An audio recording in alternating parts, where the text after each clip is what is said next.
اعوذ باللہ من الشیطان الرجیم بسم اللہ الرحمن الرحیم ربی یسر ولا تعسر وتمم بالخیر۔ آج میں جس موضوع پر بات کروں گا وہ ہے حضرت عبداللہ ابن عمر رضی اللہ عنہ کی ایک چرواہے سے ملاقات۔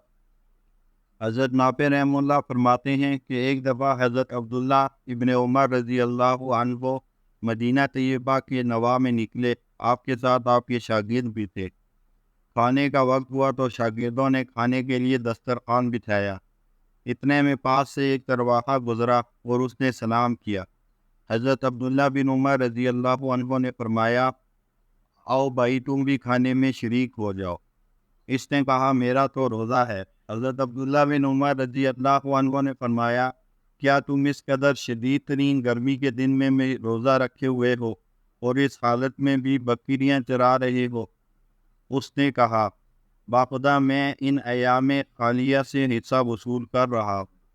حضرت عبداللہ بن عمر رضی اللہ عنہ نے اس کے زہد و ورع کا امتحان لینے کے لیے اس سے فرمایا، ایسے کرو کہ اپنی بکریوں میں سے ایک بکری ہمارے ہاتھ فروخت کر دو، ہم تمہیں اس کی قیمت بھی دیں گے اور گوشت بھی دیں گے۔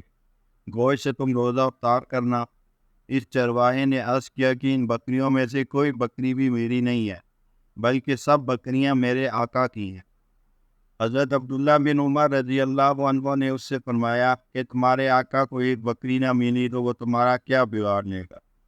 اس چرواہے نے آپ سے رخ موڑ کر آسمان کی طرف انگلی اٹھاتے ہوئے کہا، فَإِنَّ اللہ، اللہ کہاں جائے گا؟ یعنی اگر بالفرض میں دنیاوی آقا سے بچ بھی گیا تو اللہ تو دیکھ رہا ہے، وہ تو کہیں چلا نہیں گیا، اس سے بچ کر کہاں جاؤں گا؟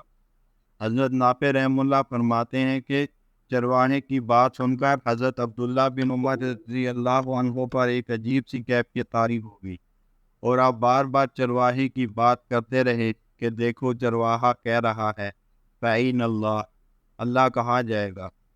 حضرت نافع رحمہ اللہ فرماتے ہیں کہ جب حضرت عبداللہ ابن عمر رضی اللہ تعالیٰ عنہ مدینہ طیبہ واپس تشریف لائے تو آپ نے اس چرواہے کے آقا سے وہ ساری بکریاں اور چرواہے کو خرید لیا، پھر چرواہے کو آزاد کر کے ساری بکریاں اسے بخش دیں۔